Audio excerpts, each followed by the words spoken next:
주님, 주님의 희락이 우리 안에서 터져나옵니다. 과거에 우리가 우울했나요, 주님? 주님, 이제는 그것은 간 곳 없습니다. 우리 안에서 주님의 평강이, 주님의 희락이, 주님의 사랑이 놀랍도록 흘러 넘칩니다. 아버지, 우리가 그 사랑 자체가 되었습니다. 내가 기쁨 덩어리가 되었습니다.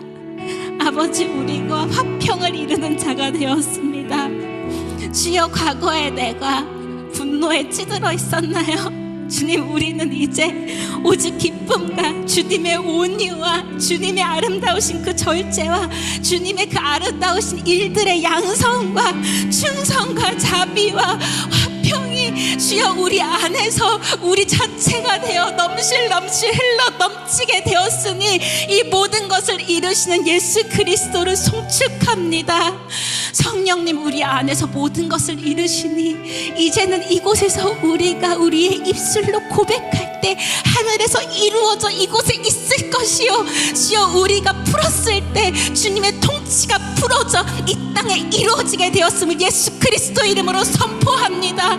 그런 놀라운 권세를 허락하신 주를, 그것을 회복하신 우리 주 아버지를 찬양합니다. 예수 그리스도의 이름으로 기도했습니다. 아멘. 말씀을 보겠습니다. 말씀은 누가복음 18장 24절에서 26절의 말씀입니다.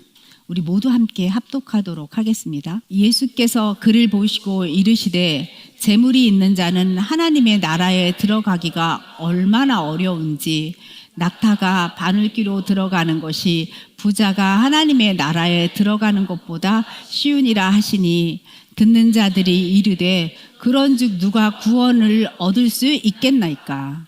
아멘. 오늘의 말씀의 제목은 하나님 나라의 복음은 육체로는 받을 수 없습니다.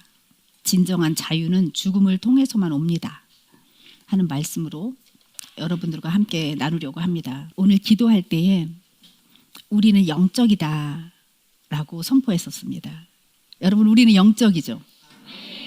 나는 영이죠? 아멘. 나는 영입니다. 몸은 영을 나타내는 통로일 뿐입니다. 이 육체가 내가 아닙니다. 영이 나입니다. 이 영으로서 말씀을 보고 복음을 들을 때는 이해가 너무너무 잘 되지만 육체로서 말씀을 볼 때는 도대체 뭔 말이야 라는 생각이 듭니다. 여러분, 오늘 말씀이 낙타가 바늘귀로 들어가는 것이 부자가 하나님의 나라로 들어가는 것보다 쉬우니라, 이런 말씀을 우리가 받았을 때 그렇게 막 이해가 이렇게 되십니까? 우리가 주님의 영 안에서 이 말씀을 살펴보도록 하겠습니다. 이해가 확 되고 내 것이 될 수 있도록. 아멘. 하나님의 관점으로 읽지 않으면 이렇게 하나님의 살아있는 생생한 말씀이라고 하더라도 이게 정말 좋은 소식 맞아? 이 복음이야? 이런 생각이 듭니다. 복음은 이렇게 말해요. 기뻐하라. 천국이 가까이 왔다. 이렇게 말씀하시지 않아요. 복음은 이렇게 말해요. 회개하라. 천국이 가까이 왔다.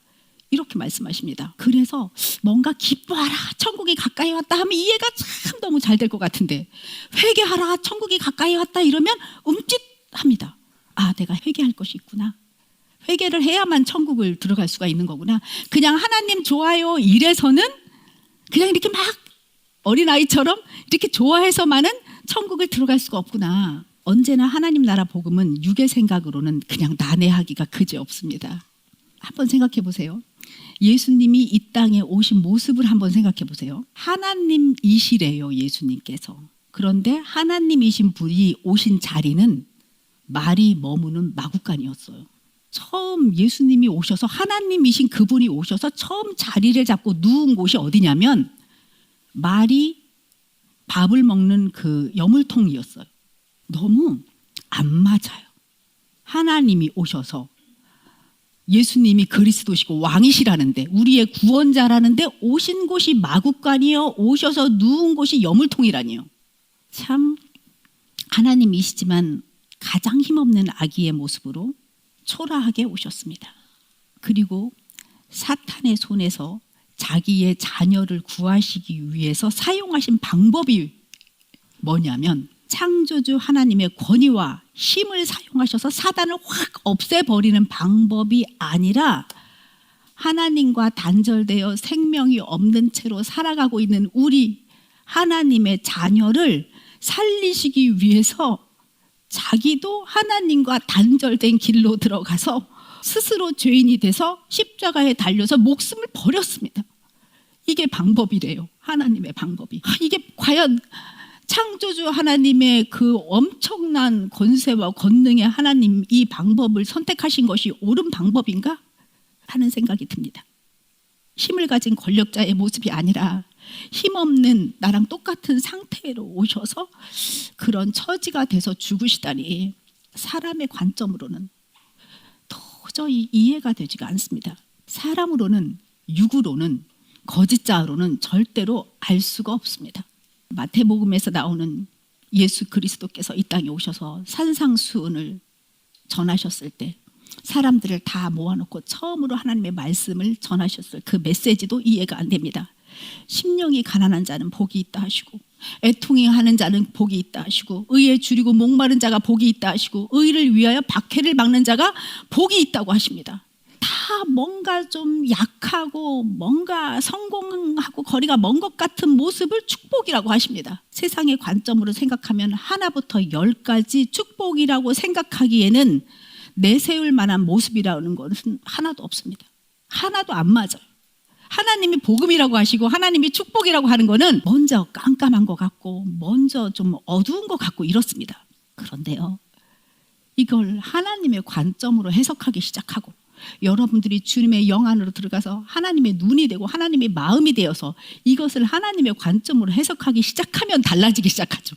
심령이 가난한 자는 영적으로 완전하게 비워진 상태, 하나님께 온전히 의탁할 수밖에 없는 의존자적인 상태, 자존자적인 상태는 스스로 사는 거예요. 거짓자가 나요 하면서 스스로 사는 것이 자존자적인 상태인데 영이 완전히 비워져서 성령 충만하게 되는 그 완전히 영이 비워진 그 심령이 가난한 상태는 온전히 의존자적인 모습이어서 정말 나약하기 그지없어 보이지만 그렇지 않고 그 모습이 성령 충만하게 되어 그냥 성령님이 나를 통치하시는 복이 임한 상태라는 겁니다. 이렇게 하나님의 관점으로 보면 막 달라지기 시작합니다. 내 영이 온전히 비워져서 주님의 능력이 나타나는 상태, 주님의 성령이 충만하게 임해서 주님이 나를 통해서 흘러넘치는 상태, 생명을 잉태할 수 있는 상태가 심령이 가난해진 상태입니다. 그래서 심령이 가난한 자는 복이 있나니 이렇게 주님께서는 말씀하셨습니다. 이 심령이 가난한 자를 하나님의 관점에서 보면 산자의 모습이에요. 죽은 자가 아니라 산자, 하나님께서 온전하게 통치하시기 때문입니다. 아멘. 우리의 영은 하나님을 만나면 산자가 되고 하나님을 만나지 못하여 믿지 않는 자가 되면 그 영은 죽은 상태입니다. 이렇게 하나님의 말씀, 이 복음은 성령님의 인도하심으로 듣거나 읽지 않으면 이해가 안 됩니다. 어렵다고 생각합니다. 그런데 성령님의 인도하심에 따라 이렇게 말씀을 듣고 심중에 그 말씀을 심은 사람들은 말씀이 진리의 거울이 되어서 우리가 닥친 모든 상태를 비추게 됩니다. 그러면 그때부터 삶이 좀 쉬워집니다. 그래서 하나님의 영 안에서 상황을 있는 그대로 볼 수 있게 되고요. 그때 내 안에서 올라오는 감정이 부정적인 것이면 그것은 이거 내가 아니지 하고 우리는 밝히 압니다. 여러분들이 이제는 뭔가 부정적인 생각이 딱 들어왔어. 근데 그 생각 때문에 부정적인 감정이 올라와. 그랬을 때 이것이 내가 아니야 라는 생각이 곧바로 올라옵니까? 곧바로 따라옵니까? 아멘. 이런 분들이 그것을 십자가에 못 박고 나서 내 심중을 바라보면 그 안에 심겨진 말씀이 있죠. 그 심겨진 말씀을 순종함으로 충성함으로 받아서 그 말씀에 따라서 기도하고 간구하고 감사함으로 나아가는 우리가 바로 우리들이에요. 생각과 감정이 들어와 이거 내가 아니지 하고 부인해. 그리고 그것을 십자가에 못 박아 버려서 완전히 씨를 말려버려. 그 다음에 내 안에 심겨진 말씀이 떠올라 그 말씀에 비추어 보아서 기도하고 간구하고 행동까지 가는 거예요. 여러분 깨닫기만 하고 행동하지 않으면 자기를 기만하는 자입니다. 자기를 속이는 자예요. 하나님은 그런 사람들의 신앙에 속지 않습니다.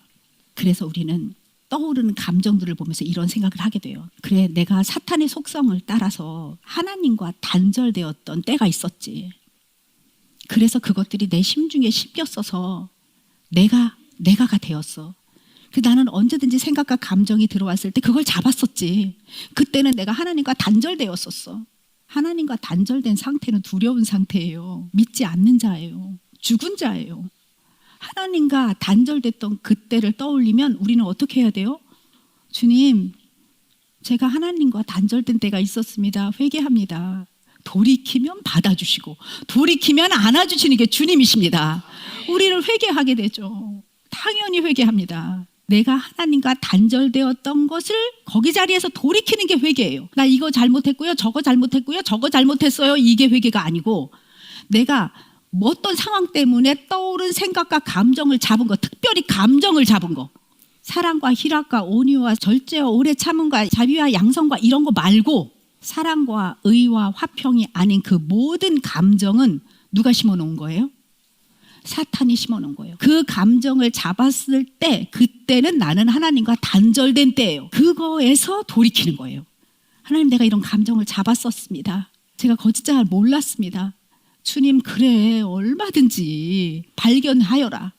내가 그래서 십자가에 못 박혀 죽지 않았느냐. 그곳에 갖다 버리거라. 그곳에 모든 더러운 것들을 갖다 버리거라. 내가 그 죄를 다 안았어. 우리는 거기다 버립니다. 그리고 그 동시에 용서가 올라오죠. 잡았던 나를 용서하고, 나를 용서해야죠.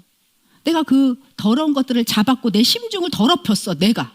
그러면 나한테 실망할 거 아닙니까? 그러면 나는 그 나를 용서하고, 그렇게 내가 감정이 올라올 수밖에 없었던 그 상황들, 그 사람들을 용서하는 것까지 가야죠. 나도 용서하고 상황도 사람도 용서하게 됩니다. 이것이 다 우리가 말씀을 받았기 때문입니다. 어떤 말씀을 받았나요? 누구든지 나를 따르려거든 자기를 부인하고 자기 십자가를 지고 나를 따르라 하는 말씀이 여러분들의 심중에 심겨 있기 때문에 이런 프로세스가 쫙 생각이 나고 그렇게 살 수 있는 겁니다. 말씀이 심겨졌기 때문에, 여러분들은 산자가 되었기 때문에 거짓자를 부인하고 자기 십자가를 지는 것이 저절로 되어지는 겁니다. 여러분들 심중에 말씀이 심겼습니다. 이것이 바로 부요요. 이것이 바로 형통입니다. 여러분 어디에 투자해서 돈 많이 벌고 싶으십니까? 심중에 말씀을 심으십시오. 그것이 자산입니다. 여러분들을 가장 부유하게 만들고 여러분들을 가장 형통하게 만드는 것, 그 자산이 말씀입니다. 이 말씀이 거울이 되어서 심중에 자리 잡고 있으면 나는 백만장자입니다. 아멘. 할렐루야. 그러면 그 말씀의 거울에 거짓된 사탄의 모든 것이 드러나죠. 생각과 감정이 들어오기 시작하면 그냥 거울에 쫙 비춰집니다. 그럼 우리는 모든 걸 알게 되고 회개하고 용서하고 자기 부인하고 십자가에 죽고 그리고 하나님과의 생명의 연합이 그냥 쫙 이루어지는 거예요. 여러분, 이것이 사역자만 목회자만 되는 것이 절대 아닙니다. 여러분, 은혜의 시대예요. 왕 같은 제사장, 거룩한 제사장, 우리 모두 똑같아요. 여러분, 그런 믿음을 가지셔야 돼요. 예수 그리스도 안에 있는 믿음. 나는 왕 같은 제사장이다. 해보십시오. 나는 왕 같은 제사장이다. 말씀이 내 심중에 심겨져 있으면 나는 엄청난 자산가다. 하나님 나라의 부요와 형통이 내 것이다. 아멘. 참 너무 좋죠. 네, 그런데 말씀이 거울이 되어 있어야 하는데 여러분, 사탄이 준 경험으로 내 안에 쌓여있는 신념 체계가 차곡차곡 쌓여져서 거울이 되어져 있는 때도 있어요. 그것이 드러내는 때가 있어요. 나는 이러고 싶지 않은데 사탄이 차곡차곡 쌓아서 신념 체계를 만들어서 뿌연 거울로 나한테 이게 네 거울이야 이럴 때가 있습니다.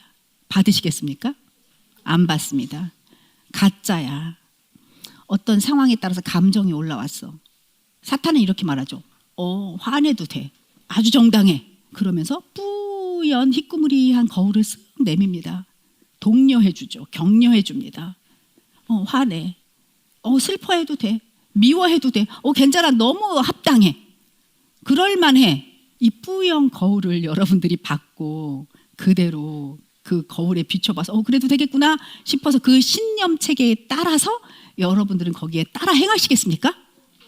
아닙니다. 우리는 그렇게 생각하지 않습니다. 이것이 하나님을 믿는 자라고 해도 세상의 관점으로 모든 상황을 비추어서 해석할 때가 있어요. 그게 뭐냐면 혼이 주님의 영안을 바라보지 않고 이 자아의체 혼이 내 신념 체계 거짓 자아가 만들어 놓은 그 거울을 바라보기 때문입니다. 육을 바라보기 때문입니다. 그래서 내가 이렇게 되는 거예요. 왔다 갔다 왔다리 갔다리 중심을 못 잡아요. 생각과 감정이 들어오면 하나님의 영을 딱 바라봐야 되고 하나님의 영과 하나가 돼야 되는데 육을 바라봅니다. 육이 만들어 놓은 신념 체계 그 뿌연 거울을 바라봅니다. 이것을 바로 두 마음을 품고 사는 거라고 합니다. 여러분 결혼을 했는데 여자 말고 남자로 합시다. 잘생긴 남자가 지나갈 때 나 저 남자 너무 멋있어 이러면서 이렇게 따라가면 되겠습니까? 아니죠. 그렇죠. 골치 아프죠. 네네. 그렇게 왔다리 갔다리 하면 안 됩니다. 자기 부인과 자기 십자가를 지는 것은요 굉장히 적극적으로 해야 돼요. 스스로 적극적으로 선택해야 돼요. 그때 선택해야 돼요.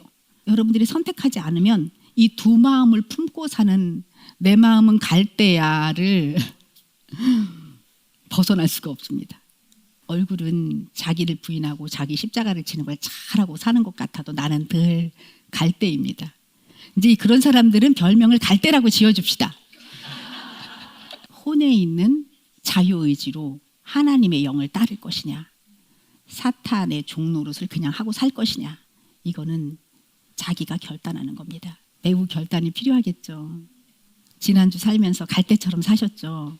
그 갈대를 뚝 분질러 버리십시오. 나는 갈대가 아닙니다. 우리는요 이런 말 자주 해요. 예수님 믿으세요?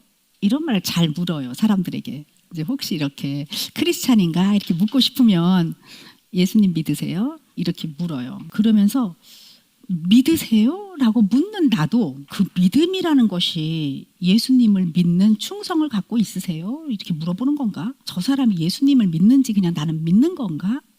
이게 잘 물어보는 거야 이게 제대로 묻는 건가?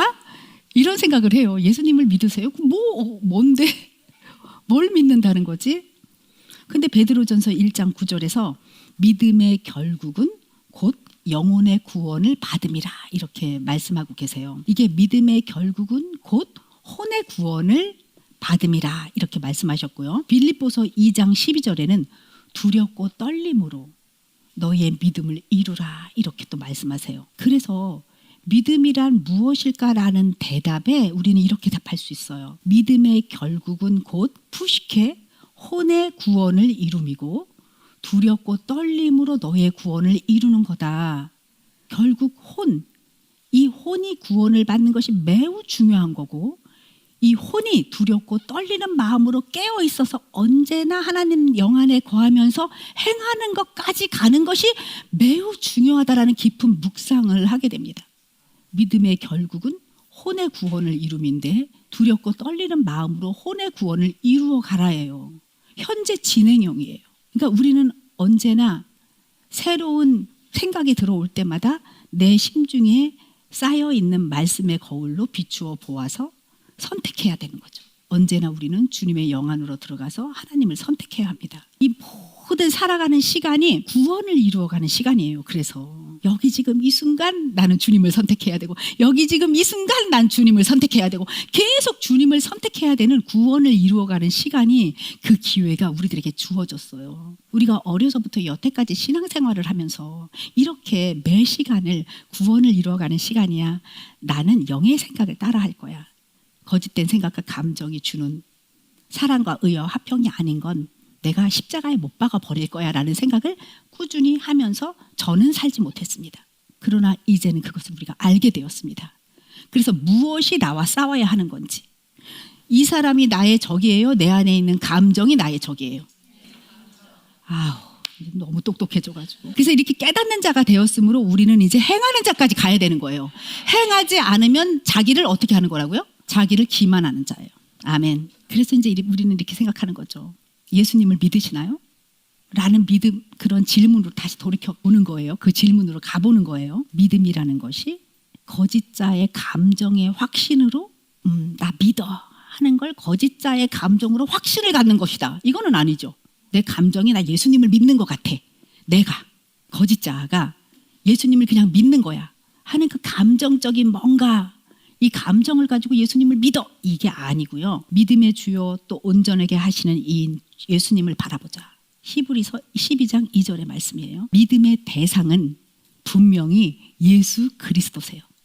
우리가 믿는 대상은 예수 그리스도예요. 근데 이 믿음은 내 믿음이 아니에요. 예수님을 바라보고 예수님을 믿는 그 믿음은 거짓자의 내가의 믿음이 아니고요. 예수 그리스도 안에 있는 믿음, 그분이 가지고 계시는 믿음이 내 믿음이 되었다. 그분의 믿음이 내 믿음으로 전이 되었다라고 믿으셔야 돼요. 왜냐? 성령님이 내 안에 계세요. 내 혼이 주님의 영 안에 있어요. 내 영이 주님의 영 안에 있고 내 혼이 주님을 바라보고 내 혼이 주님을 선택해요. 그러면 예수 그리스도의 믿음이 내 믿음 되었습니까? 아멘. 그래서 이제부터 내가 예수님을 믿는다 함은 나의 믿음이 아닌 거예요. 예수 그리스도의 믿음으로 예수님을 믿는 거예요. 아멘? 그래서 믿음이 있으십니까? 이렇게 물어보는 게 상당히 어려운 거예요. 이분이 거짓자를 부인할 줄 알고 그것들을 십자가에 못 박을 줄 알면 이분의 믿음이 예수 그리스도의 믿음이에요. 이분도 그것을 알고 나도 그것을 알아야 예수 그리스도를 믿으세요? 라고 말할 수 있어요. 그러기 전에는 그분들을 모시고 교회를 와서 말씀을 듣도록 인도해야 돼요. 아멘. 항상 하나님, 예수님, 성령님은요 함께 일하시는 거예요. 우리가 예수님 이렇게 부를 때도 하나님, 성령님, 예수님을 한꺼번에 부르는 거예요. 성령님 이렇게 부를 때도 하나님, 예수님, 성령님을 한꺼번에 부르는 거예요. 아버지 이럴 때도 마찬가지예요. 하나님은 세 분이시지만 한 분이세요. 하나님은 우리와 호흡하고 생명적으로 연결되어 있으시고요. 우리가 말씀을 선포할 때는 예수님이 나타나시고 그것을 나타나게 하시는 분은 성령님이세요. 그러니까 그분들이 전체가 나를 통치하시는 거예요. 무지무지 행복한 사람들이 우리들입니다. 그래서 믿음이 없다는 거, 하나님을 모른다는 거, 이것은 믿음이 없다는 것은 말씀이 없다는 거고요. 말씀이 없다는 것은 예수님이 없다는 거고요. 영적인 공허한 상태입니다. 그냥 죽은 자라고 볼 수 있어요. 그래서 믿지 않는 분들을 고아와 과부라고 하는 거예요. 아버지가 없어서 고아고요. 예수 그리스도이신 남편이 없어서 과부인 거예요. 그래서 우리는 믿지 않는 고아와 과부와 같은 분들을 보시면 하나님이 마음에 품게 해주시면 간구함으로 중보기도를 해야 하는 거죠. 고아와 과부 같은 그분들이 믿음을 가져서 예수님이 그분 안에 있어서 말씀이 그분 안에 있어서 그분들이 산자가 될 수 있도록 로마서 10장 17절에 이렇게 말씀하십니다. 믿음은 들음에서 난다고. 들음은 그리스도의 말씀으로 말미암는다고. 그래서 말씀은 들어야 합니다. 말씀은 생명이기 때문에 읽고 묵상할 때 심겨집니다. 그걸 성령님께서 이끌어 주시죠. 말씀을 그냥 막 이렇게 문자를 읽는 게 아니에요. 우리가 말씀을 읽을 때는 그 말씀은 예수 그리스도세요. 말씀은 살아서 역사하시고 생명력이 있으세요. 그래서 말씀을 읽을 때 성령님 조명하여 주세요. 이렇게 하면서 말씀을 한 구절이라도 읽는 거예요. 그래서 말씀을 읽을 때 소중한 생명의 양식이다 생각하시면서 읽어야 되는 거예요. 이 말씀이 너무나 소중하기에 이 말씀을 듣게 하기 위해서 사람들을 초청하고 부르고 하나님 앞으로 이끌어야 하는 거죠. 주님은 우리들을 매 순간 부르세요. 여기 지금 이 순간 계속 초청하세요. 내 혼이 깨어있기를 원하시면서 내 혼이 깨어있을 때만이 나는 이 초청함에 만끽할 수 있고요. 나를 위해서 신선한 기름을 준비하고 계신 하나님과 이렇게 하나가 딱 되면서 예수 그리스도 하나 되면서 그 기름 부으심을 내가 이렇게 받을 수가 있어요. 지금 여기 이 순간 내 혼이 주님의 영 안에 있을 때만 그 신선한 기름 부으심이 내게 흐른다는 얘기예요. 그러니까 지금 여기 이 순간이 얼마나 소중한지 이 기름 부으심은 주님이 나타나시는 거예요. 기름 부으심 많이 얘기하잖아요. 근데 우리가 예배 끝난 후에 기름 부으심 기도를 합니다. 그 기름 부으심도 기름 부으심이지만 여러분들이 삶에서 여러분들이 자기를 부인하고 자기 십자가를 지는 그 순간, 이 혼이 주님의 영 안에 들어가는 그 순간, 그때 주님께서는 기름을 부으시는 거예요. 그때 주님께서 여러분을 통해 나타나시는 거예요. 아멘. 그래서 우리는 이렇게 고백할 수 있어요. 주님, 제가 늘 설레이는 마음으로 주님을 만나길 기다립니다. 주님과 딱 하나 되기를 기다립니다. 그 재림을 기다리는 신부의 마음으로 아버지의 초청에 나는 매일 지금 이 순간 응합니다. 나는 고아도 아니고 과부도 아닙니다. 내 아버지가 내 아버지시고 예수님이 나의 남편이시기 때문입니다. 고아와 과부를 돌보라고 하시는 주님, 네, 알겠습니다. 주님을 모르는 사람들, 고아와 과부 같은 사람들에게 주 예수를 믿으라. 그리하면 너와 내 집이 구원을 얻으리라. 말씀을 내게 주셨사오니 내가 그렇게 그들에게 전하겠습니다. 라는 고백을 우리가 하게 되는 거죠. 너무 기쁨으로 그것을 해야 되는 거죠. 성령님이 인도하시는 거에 따라서. 아멘. 여러분들을 이제 믿음 확실하게 아셨습니까? 믿음이 어떤 건지 확실하게 아셨습니까? 아멘. 믿음은 대상이 예수님이시죠. 믿음 자체는 말씀이신 예수님이기 때문에 예수님이 내 안에 계시면 나는 말씀화 되어가는 거예요. 믿음과 예수님과 말씀과 나는 하나입니다. 믿음은 예수님이에요. 예수님은 믿음이에요. 예수님이 내 안에 계세요. 예수님의 믿음이 내 믿음이에요. 그러니까 말씀은 나예요. 나는 말씀이에요. 이게 막 이렇게 하나가 돼서 막 움직여야 되는 거예요. 아멘. 믿음의 결국은 혼의 구원을 이룸이라. 두렵고 떨림으로 구원을 이루라. 네, 알겠습니다, 주님. 저 그렇게 구원을 이루어 가겠습니다. 여기 지금 이 순간 매 순간을 그렇게 구원을 이루어가는 자로, 왕같은 제사장으로, 주님 나라를 확장하는 자로, 주변 사람에게 주님을 나타내는 통로가 되는 자로 그렇게 살겠습니다. 이렇게 될 때에 혼은 깨어있고 영은 살아있는 자들입니다. 이런 자들에게 주님이 어떻게 말씀하시냐면 빌립보서 4장 6절에서 7절처럼 아무것도 염려하지 말고 모든 일을 기도와 간구로 너의 구할 것을 감사함으로 아뢰라. 그리하면 지각에 뛰어나신 하나님의 평강이 그리스도 예수 안에서 너의 생각과 너의 마음을 지키시리라. 이 말씀을 주셨는데요. 우리는 이 말씀을 많이 들어서 또 심중에 새겨져 있어요. 여러분들 빌립보서 4장 6절에서 7절의 말씀 심중에 새겨져 있죠. 이 말씀이 딱 떠올릴 때에 우리가 세상에 살면서 어떤 어려운 일이 딱 생겼어요. 그 상황을 보면 이런 생각이 들죠. 미래에 일어날 수 있는 최악의 상태를 상상하게 돼요. 그래서 미리 두려워합니다. 이것은 사탄이 심어놓은 그 사탄의 신념 체계의 뿌연 거울이에요. 그것 때문에 갑자기 훅 두려워지는 거예요. 그리고 최악의 상태를 딱 그려. 이렇게 될 거야. 이 세상에서 배워온 것이므로 이렇게 자동적으로 올라오게 돼 있어요. 그러나 그것이 내가 아님을 내가 알았으니까 과감히 그 생각을 버리고 이거 내가 아니고 십자가의 그 모든 것을 못 받고 아무것도 염려하지 말고로 탁 들어가는 거죠. 아무것도 염려하지 말고 Be careful for nothing. 없는 것을 있는 것처럼 걱정하지 말아야 된다는 거예요. 주님은 아무것도 염려하지 말라고 그랬어요. 없다고. 염려할 게 없다고. 그러니까 염려하지 말라고. 걱정하지 말라고. 너희들에게는 염려가 주어지지 않았다고 주님을 말씀하고 계시는 거예요. 그래서 믿음 없는 사람은요. 없는 것을 있는 것처럼 걱정을 하는 거예요. 예수의 믿음이 내 믿음이 아닌 거예요. 그냥 내가 예수님을 믿는 거예요. 예수님이 없다니까요, 내 안에. 그냥 내가 예수님을 믿는 거기 때문에 갑자기 이런 어려운 일이 확 닥치면 두렵고 떨리고 이제 난리 났고 막 없는 것을 있는 것처럼 걱정을 하게 되는 거예요. 믿음이 없는 거죠. 믿음 없는 거 맞죠? 그럼 우리는 수없이 믿음 없이 살아온 것도 맞죠? 믿음 없는 사람은 없는 것을 있는 것처럼 걱정하고요. 믿음이 있는 사람은 없는 것을 있는 것처럼 믿고 감사해요. 믿음은 바라는 것의 실상이기 때문에 없는데 감사해. 다 된 것처럼 아는 거지. 예수 그리스도의 믿음이 내 안에 있어. 예수님이 이렇게 말했어요. 나사로야 나오너라 이렇게 할 때, 죽은 자 나오너라 할 때 예수님 먼저 기도하잖아요. 하나님 내 기도를 들어주심에 감사합니다. 그리고 나서 나사로야 나오너라 이렇게 하잖아요. 그 예수 그리스도의 믿음이 내 안에 있다니까요. 그래서 믿음이 있는 사람은 없는 것도 있는 것처럼 믿고 감사합니다. 믿음은 바라는 것의 실상이기 때문입니다. 우리는 이 믿음을 가지고 성령님의 인도하심에 따라서 아랠 것을 아뢰는 기도와 간구로 나아가는 겁니다. 기도는요, 이끄심대로 따라가면서 그림을 그리듯 실상으로 선포하는 거예요. 기도는 이렇게 해주세요. 저렇게 해주세요. 나 이거 해주세요. 이게 아니고요. 믿음은 바라는 것의 실상이요. 했으니 주님 안에 들어가서 기도할 때 주님이 내 안에서 확신을 주시면 그것을 그림으로 그려서 믿음을 선포하는 거죠.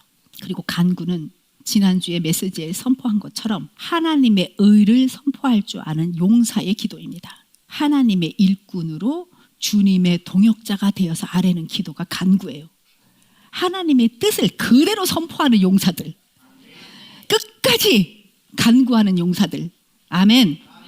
그런 용사가 되시기를 축복합니다. 이런 간구는 무조건 감사가 먼저 수반이 되잖아요. 주님 이루어 주셔서 감사합니다 하면서 우리가 기도할 때에 감사는 나타날 것, 응답할 거에 대해서 어떤 조건적인 주님이 이렇게 주실 거니까 나 미리 감사할게요 뭐 이런 거 아니고요.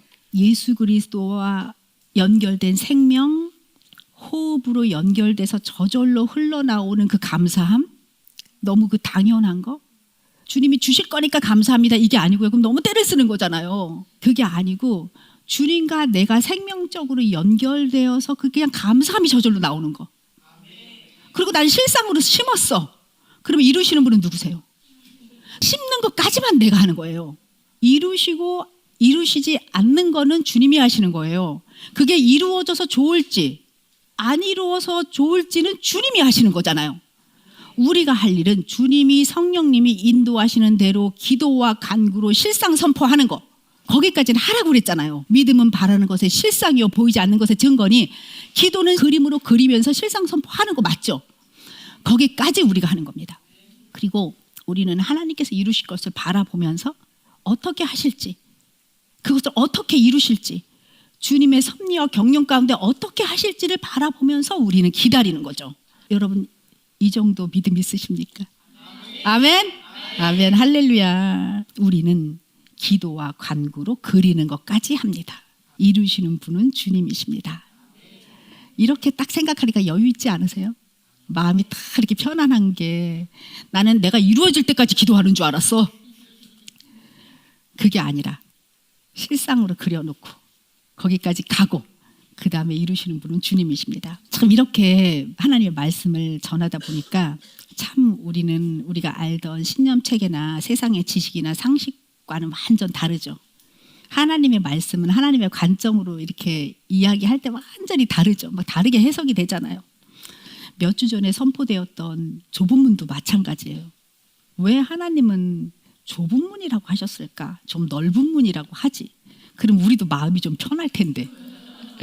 근데 하나님은 또 좁은 문이라고 하시잖아요. 천국에 들어가는 거는 뭐 어렵고 뭐 좁은 문이고 이렇게 말씀하시잖아요. 생명으로 인도하는 문은 좁고 길이 협착하여 찾는 이가 적다. 이 말씀은 우리가 지켜야 할 윤리적 기준이 높아서 그 문이 좁다고 하신 것이 아닙니다. 굳이 좁은 문이라고 하신 이유가 뭘까? 우리는 그때 알았습니다. 나의 통로가 사탄의 생각과 감정에 너무나 많이 팍 열려 있어서 쓰레기 더미가 들어와 버렸어요. 나의 통로에. 그래서 그 문이 막힌 거예요. 마치 혈관이 동맥경화로 말미암아 좁아진 것처럼 좁은 문이 된 거예요. 주님은 부으시기를 원하시지만 거짓자의 문은 주님이 들어올 수 없으십니다. 이 좁은 문은 자기 부인의 문이면서도 거짓자가 죽는 문이에요. 그래서 이 거짓자가 죽는 게 어렵잖아요. 그래서 자기 십자가를 지라고 주님께서 말씀하셨잖아요. 좁은 문처럼 어려운 거예요. 거짓자를 부인하고 자기 십자가를 지는 게 좁은 문 같이 느껴질 만큼 어려운 거예요. 근데 그거를 통과해. 그러면 거기부터는 확 대로가 열리는 겁니다. 우리 안에 있는 육적인 자, 곧 거짓된 생각과 감정은 이 문을 통과할 수가 없어요. 이 좁은 문 못 통과합니다. 거짓자는 절대로 통과 못합니다. 이 좁은 문은요, 오직 영적인 존재만이 통과할 수 있고요, 심령이 가난한 자만이 통과할 수 있고요, 성령으로 거듭난 자만이 통과할 수 있어요. 아, 나는 통과할 수 있을까? 라는 생각이 드십니까? 통과할 수 있을 것 같죠? 왜냐하면 거짓자를 너무너무 잘 부인하고 살고 있으니까. 네, 우리는 통과합니다. 나와 주님이 하나만 되면 그 문은 매우 넓습니다. 그냥 통과하면 대로인 그 문은 성령의 기름 부으심으로 넘쳐납니다. 내가 영이잖아요. 주님이 영이세요. 내가 영이에요. 주님과 함께 있어요. 어디든지 다 통과해요. 영이시잖아요. 내가 주님과 영으로 하나 되지 않으면 통과할 수 없죠. 내가 육적인 존재로서는 통과 안 됩니다. 말씀도 해석이 안 됩니다. 거짓자 부인도 못하고요. 거짓자 부인하지 못하면 좁은 문 못 들어갑니다. 근데 거짓자를 부인하면 내 영이 주님의 영 안으로 하나가 되어서 영이 돼버려서 어디든지 통과를 하는 거예요. 바늘귀라고 할지라도 통과를 하는 거예요. 그래서 자, 바늘귀 얼마나 작습니까? 만약에 여러분들이 그 바늘귀를 통과한다고 생각하면 그 통과할 것 같습니까? 실도 못 낄 것 같아요. 예수께서 그를 보시고 이르시되 재물이 있는 자는 하나님 나라에 들어가기가 얼마나 어려운지 낙타가 바늘귀로 들어가는 것이 부자가 하나님 나라에 들어가는 것보다 쉬우니라 하시니라. 듣는 자들이 이르되 이렇게 얘기하는 거죠. 아이고, 누가 구원을 받아 그럼. 아무도 못 받겠네. 이런 말까지 튀어나오겠죠. 부자가 하나님 나라로 들어가는 것이 낙타가 바늘귀를 들어가는 것만큼 어렵다 하신 것을 사람의 관점으로는 절대로 이해하기 어려운 이 말씀을 하나님의 눈으로 본다면 이렇게 깨닫게 됩니다. 부자는 심령이 가난한 자가 아니에요. 부자는 아무것도 내려놓지 않은 꽉 찬 상태를 말해요. 근데 낙타는 부자보다 쉽다고 하십니다. 뭐 왜 그래 도대체? 낙타는 또 왜? 낙타는 그 등에 짐을 싣고 다닙니다. 낙타는요, 그 짐을 내려놓으면 그뿐이에요. 거짓자가 준 모든 짐을 내려놓고 낙타는 주님의 영 안으로 들어가면 그냥 영이 돼버리는 거예요. 내려놓으면 그뿐이에요. 근데 부자라고 표현된 것은 그 부자 자체라기보다는 자기를 부인하지 못하는 영적 존재가 꽉 차 있는 걸 말하는 거예요. 하나님은 항상 가난한 자는 좋게 얘기하시고 부자는 어찌고 저쩌고 이러시잖아요. 어떨 때는 가난한 자들한테 다 줘버려라 이렇게도 말씀하시잖아요. 네 재물을 가난한 자한테 줘. 너의 거짓자 사탄이 심어놓은 모든 거는 사탄에게 줘버려. 아사셀 염소에게 그냥 줘버려. 이런 말씀이에요. 낙타는 짐을 내려놓으면 그뿐이에요. 낙타는 주님의 영 안으로 쏙 들어가면 그냥 그 바늘귀 들어갈 수 있어요. 근데 부자는 자기한테 꽉 채워진 그 자기를 부인하지 않은 존재의 상태이기 때문에 거짓자로 꽉 차 있는 상태이기 때문에 육적이기 때문에 영으로 통과할 수 있는 그 좁은 문 바늘귀를 통과할 수가 없는 거예요. 너무너무 아멘이지 않으십니까? 예수님 어쩜 이렇게 예도 잘 드셨는지 어떻게 낙타를 예를 들어서 네 짐 다 내려놔. 나한테 와. 나랑 같이 멍에를 매자. 내 짐은 너무 가벼워. 내 안으로 쏙 들어와. 나와 함께 바늘의 귀를 통과하자. 이러시는 거예요. 부자는 그 재물의 많음을 얘기하는 게 아니에요. 거짓자로 꽉 차 있는 나요로 꽉 차 있는 것을 말씀하는 것 뿐이에요. 우리가 주님의 영 안에 있을 때는 성령님은 공간의 제약을 받지 않으시잖아요. 바늘귀면 어떻고 뭐 바늘귀보다 더 작으면 어때요? 하나님은 다 통과하십니다. 그래서 좁은 문도 바늘귀도 통과하시는 주님입니다. 그리고 그 좁은 문으로 들어갈 때 좁은 문을 열라 이렇게 하시지 않았어요. 좁은 문으로 들어가라 이렇게 했지. 그게 무슨 말인지 아세요? 좁은 문 이미 열려 있어요. 닫혀 있는 곳이 아니에요. 그냥 들어가. 나와 하나 되면 들어갈 수 있어. 닫힌 곳이 아닙니다. 바늘귀도 마찬가지입니다. 그냥 구멍 뚫려 있습니다. 하나님의 영 안으로 들어가면 들어가기만 하면 됩니다. 통과할 수 있습니다. 아멘. 여러분 이렇게 된 존재가 된 것이 얼마나 기뻐요. 너무 기쁘시죠. 또 이런 예도 있어요. 우리 인생에 있어서 신앙생활을 할 때 가장 큰 문제점이라는 게 있어요. 이거를 알아야 이 신앙생활을 타파할 수 있습니다. 내가 새로운 존재라는 거를 잊어버리는 거예요. 내가 주님 안에 있다는 거를 잊는 거예요. 내가 자꾸 육적이라고 생각을 하는 거예요. 주 안에서 그리스도 안에서 뭐든지 시작을 해야 되는데 그리스도 안에서 시작을 하려면 시간이 걸려. 약간 버벅대요. 항상 이렇게 주님 안으로 쏙 못 들어가 있거든요. 항상 영혼 육 있으면 혼이 이렇게 항상 이 육을 따라 살았기 때문에 계속 육적인 생각을 먼저 한다고요. 어렵고 힘든 일이 생기면 딱 육적인 생각부터 해요. 이미 신념체가 그렇게 되어 있어서 6,000년을 사람들이 지배를 받았잖아요. 그러니까 하나님의 영으로 쏙 못 들어가요. 그래서 우리의 신앙생활할 때 가장 큰 문제, 이게 타파해야 될 거는 언제나 우리의 영이 주님 안에 있다는 거. 그리스도 안에서 생각이 출발이 돼야 돼요. 자, 이것이 자동적으로 될 수 있도록 예수 그리스도 이름으로 선포합니다. 자, 나는 그리스도 안에서 생각하기 시작하겠습니다. 나의 삶의 출발은 예수 그리스도 안에서부터 시작합니다. 아멘. 아멘. 이렇게 되는 사람들은요, 절대로 세상이 더 이상 나에게 영향을 못 미쳐요. 갈라디아서 6장 14절의 말씀처럼 예수 그리스도 십자가 외에는 나는 결코 자랑할 것이 없다고 사도 바울이 말했습니다. 그리스도로 말미암아 세상이 나에 대해서 십자가에 못 박혔고 나도 또한 세상에 대해서 그러하다. 다 못 박혀버린 거예요. 관계가 없는 거예요. 나도 세상에 관계 없고, 야 사탄아 너 나랑 관계 없어. 선 딱 긋은 거예요. 지금 선 긋고 너랑 나랑 관계 없어, 이렇게 되는 거거든요. 우리의 생각이 그리스도 안에서 출발이 되면 그때부터는 우리는 사탄과 세상과 관계 없는 사람으로 살 수 있어요. 근데 우리의 생각이 자꾸 이 육으로부터 시작을 하면 너무 관계를 맺죠, 사탄이랑. 왜냐하면 사탄이 주는 생각과 감정으로 살아야 되니까요. 그 명령에 복종해야 되니까요. 사탄의 종이 되어서 살아야 되니까 어쩔 수가 없어요. 시작을 어디부터 할 거냐?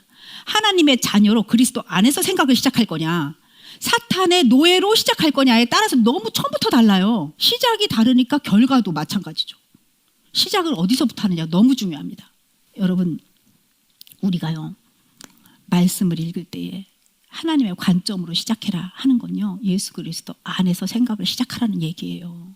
이 복음을 육적인 생각으로 시작을 하면 아무것도 말씀을 이해할 수도 심중에 새길 수도 없어요. 여러분, 우리 천국 갈 때 혼자 갑니까? 아니면 누구 데리고 갈 수 있습니까? 혼자 갑니다. 말씀 심중에 심고 하나님의 마음으로 바꾸는 거, 내 마음, 내 심중 바꾸는 겁니다. 여러분들이 살아야 다른 사람도 살릴 수 있고요. 그래서 부흥은 나로부터 시작하는 겁니다. 마치 제가 오늘 죽을 것 같은 사람처럼 이야기를 합니다. 안 만날 것 같은 사람, 정말 그런 심정이에요. 우리는 누구나 죽음을 맞이합니다. 그때 가서 그냥 영상 끊기는 거예요. 우리는 지금 내 영상 보면서 삽니다. 그런데 우리가 죽는 날은 더 이상 기회가 없잖아요. 자기를 부인할 수 있는 기회도 없고요. 사탄의 종노릇하는 거 끊을 기회도 없고요. 그냥 끝나는 거예요. 그때는 이제 결산해야 되잖아요. 하나님 앞에 가서. 그래서 제가 말씀을 전하면서 제가 듣고요, 제 심중에 심고요, 여러분들에게 말씀을 전하면서 여러분들의 심중에 심어서 하나님의 자녀로 예수 그리스도의 신부로 사셔야 돼요. 그래야 고아와 과부가 아닌 거예요. 말씀에 고아와 과부에 대해서 많이 나와요. 그래서 우리는 부모가 없는 사람을 고아라고 하나 보다, 남편이 없는 사람을 과부라고 하나 보다, 그런 사람들은 좀 마음이 어려우니 우리가 도와야 되나 보다라고 생각했어요. 그런데 나예요, 그게. 하나님 아버지를 아버지라고 못하면 그게 고아고요, 예수 그리스도가 남편이 아니면 난 과부예요. 여러분 고아 되시겠어요? 과부 되시겠습니까? 아니죠. 내가 고아요 과부에서 벗어나면 다른 사람을 고아와 과부에서 벗어나는 걸 도와줄 수가 있는데, 내가 그것을 하지 못하면 나는 고아와 과부를 돌보라고 하는 그것을 물질적인 후원이나 이런 것으로 잘못 육적으로 생각하는 거예요. 뭐 영의 말씀을 깨달을 수가 있나, 육적인데. 그러면 내가 이제 그런 뭐 사단법인이라도 하나 만들어서 그런 사람들을 도와야 되나 보다, 이런 이상한 생각을 하게 됩니다. 그게 아니라는 거 정확히 아셨죠? 복음은 산자만이 누릴 수 있는 거예요. 산자라는 것은 예수 그리스도와 하나 된 자만이 산자입니다. 여러분들 산자이십니까? 죽은 자이십니까? 우리는 산자입니다. 아멘. 우리 모두 함께 기도하겠습니다. 나는 산자임을 고백하면서 기도하겠습니다. 말씀을 심중에 심을 수 있는 예수 그리스도와 하나 된 자, 모든 생각의 시작을 예수 그리스도로부터 시작할 수 있는 자, 말씀을 영으로 해석할 수 있는 사람. 이 말씀은 다 영이기 때문에 여러분들이 영적이지 않으면 하나도, 한 글자도 해석할 수 없습니다. 기도하겠습니다. 입술을 벌려서, 입을 열어서 기도하겠습니다. 주님, 산자의 주님이신 주님을 찬양합니다. 주님, 저는 예수 그리스도 안에서 산자가 되었습니다. 모든 말을 할 때, 생각할 때 나는 예수 그리스도 안에서 생각을 시작하겠습니다. 나의 삶의 출발은 지성소 예수 그리스도 아닙니다. 이것은 그냥 현실이고 지금 여기 이 순간을 사는 하나님 자녀의 삶의 시작입니다. 이게 엄청 환상적이고 영의 문이 열리고 막 이런 것이 아니라 우리의 일상의 삶이 영이신 주님과 하나 되었기 때문에 우리의 삶은 예수 그리스도 안으로부터 시작됩니다. 주님, 우리는 그런 자들이 되었습니다. 주여, 우리 모두에게 기름 부어주셔서 이 기름통 안에서 첨벙첨벙 살게 해주셔서 삶에서 사는 모든 것들이 주님 은혜 가운데 삶을 살아갈 수 있도록 역사하여 주옵소서. 예수 그리스도의 이름으로 기도합니다. 아멘.